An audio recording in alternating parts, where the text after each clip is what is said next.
欧盟委员会主席冯德莱恩18号在其访华后首次就对华关系进行表态。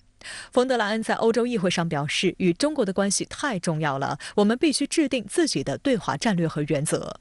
Seeing this country again firsthand only reinforced my deep admiration and respect for the people of China. We should never lose sight of the magnitude of this transformation into a modern-day economic powerhouse, key global player, and a leader in many of the cutting-edge technologies. And for me, that also shows that decoupling is clearly not viable, desirable, or even practical for Europe. 他也有现实的认识，那就是说，不管是有没有俄乌事件啊，中欧之间的既有的贸易往来啊，供应链相互缠绕，断然的和中国脱钩，这个肯定是损伤欧盟的市场，损害欧盟消费者、欧盟企业的。冯德莱恩或者他不仅是他一个人，他背后呢是成体系的，在这些力量的共同推动作用之下呢，未来的中欧关系啊，不容太乐观。但是呢，我们也不应该放弃啊，欧洲永远是一个我们非常重要的国际上的这样的一个协调的伙伴，重要伙伴。相关话题来连线特约评论员陈斌。陈先生您好，欧盟委员会主席冯德莱恩说，欧盟要形成一致的对华战略。您认为欧洲各国能达成一致吗？梅西你好，我们先看冯德莱恩在欧洲议会上讲话的背景。他知道呀，他说的欧盟要形成一致的对华战略，台下听讲的议员们呢一定在笑他。冯德莱恩呢之所以这样讲，并不是他真这么想的，而是为自己补考。因为呢，他和马克龙同时访华的时候，他的外交得分呢是不及格的，在全球面前暴露了欧盟各国之间的分歧，暴露了欧盟很难形成对某一个国家某一件事件的一致看法。如果欧盟呢能够形成一致性，那就不会沦为美国的附庸。这个冯德莱恩呢本人也不会被看作是美国意见的传声筒。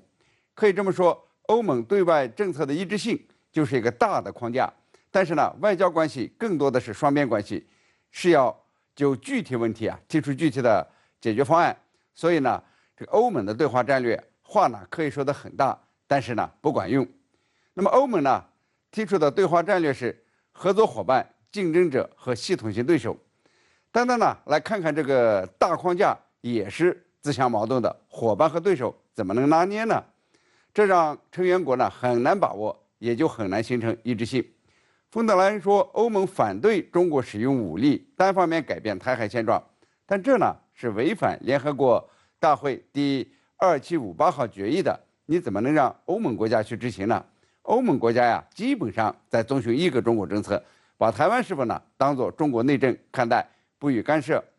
有很多的观察家认为啊，欧盟呢就是一个乌合之众，很难形成一致的这个外交和军事战略。这句话呢说的没错。举一个刚刚发生的例子，欧盟和乌克兰签署了协议，允许乌克兰农产品免税进入欧盟，但是东欧国家呢最近就下达了禁令，不许这个乌克兰农产品进口，因为呢损害到了本国农民的利益。欧盟啊，就连支持乌克兰农产品都难以达成一致，怎么能让那么多的成员国对华形成一致战略呢？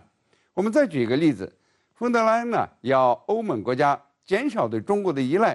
但是呢，他所在的德国的宝马、奔驰汽车却在中国呀投资扩产。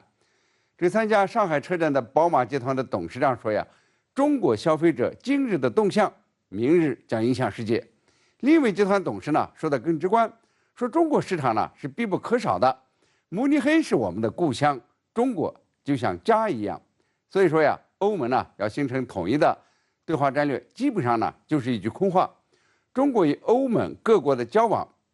双边关系呢才是主要的管用的。美国国务卿布林肯在七国集团外长会上再次提出访华的愿望，您是如何看呢？美国高官要实现访华愿望，还要做出哪些实际行动？好几位美国高官呀，都多次提出访问中国的愿望。布林肯呢是其中的一位，他几天前呀，在华盛顿举行的美菲2+2会议上，就当着菲律宾的面提出呀尽快访华的愿望，还说呀这个美国不搞新冷战，不想遏制中国。那么在参加日本举行的七国外长会的时候呢，他又提到了访华的愿望，希望呢中美关系取得进展。另一位美国高官是财长耶伦，他年初到现在呢，已经多次释放希望访华的信息。他即将发布有关中美经济关系的演讲中，似乎呢要微调对华立场，寻求在公平竞争前提下，中美建立健康互利的经济关系。那么，针对法国总统马克龙提出的反对与中国脱钩，美国副财长呢也回应说，美国在经济上也不寻求与中国脱钩，不限制中国的经济增长。这就是说呢，美国开始意识到呀，中美紧张对谁都没好处，需要调整，需要中美高层接触。那么中方是怎么回应的呢？外交部发言人说呀，中国一贯主张对外开放，但是美方呢应该停止干涉中国内政，停止损害中国利益，不能一边声称呢要为中美关系加装护栏，一边呢又在破坏两国关系的政治基础。这呢就点出了中方的条件：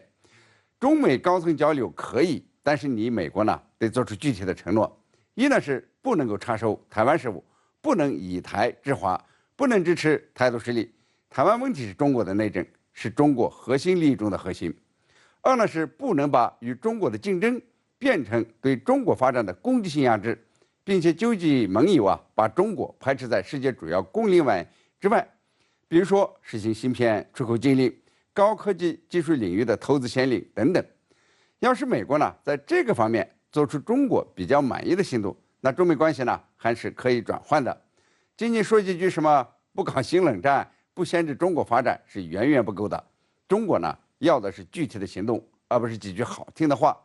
现在呢就要看美国做什么了。这项决定呢，中国会不会给美国高官发邀请信，什么时候发？好的，也谢谢陈先生跟我们共同在线分享您的观点，谢谢。